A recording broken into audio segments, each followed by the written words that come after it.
La victime a été agressée le 5 mai dernier à Agboville par son conjoint. Il y a un appartement devant la cour où il prend l'air, donc il va s'asseoir, puis ils vont échanger. 10 à 15 minutes, je sors sur la terrasse en train de la battre. Elle criait, j'arrive, vraiment c'est pas la peine, c'était grave, elle était dans le sang.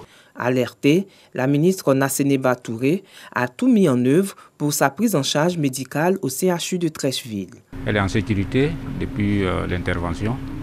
Donc le procès qu'on a donné les instructions même pour que le reste des soins se fassent en ambulatoire. Donc je pense que son état de santé est bon. Pour nous c'était assez préoccupant, mais on savait que voilà, il y avait quelque chose à faire. C'est ce qui a été fait. Venue s'enquérir des nouvelles de la patiente, la ministre de la Famille, de la Femme et de l'Enfant a échangé avec les administrateurs et les médecins du CHU de Trècheville. Elle s'est dit rassurée de l'état de santé de la victime et a saisi l'occasion pour lancer un appel contre les violences faites aux femmes. Selon ONU Femmes, dans le monde, 35% des femmes ont subi au moins une fois des violences physiques ou sexuelles de la part d'un partenaire ou d'une autre personne. Aujourd'hui, elle est en pleine forme, elle va très bien. Et nous voudrons vraiment lancer un appel au plan national.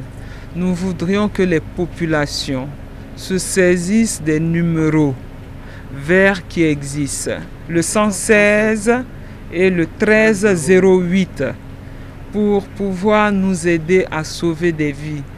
Et nous sommes aujourd'hui au niveau de zéro tolérance dans la violence faite aux genre. Au matin du mercredi 5 mai dernier, Madiara Fofana, garde pénitentiaire en service à Agboville, a été agressée violemment par son conjoint.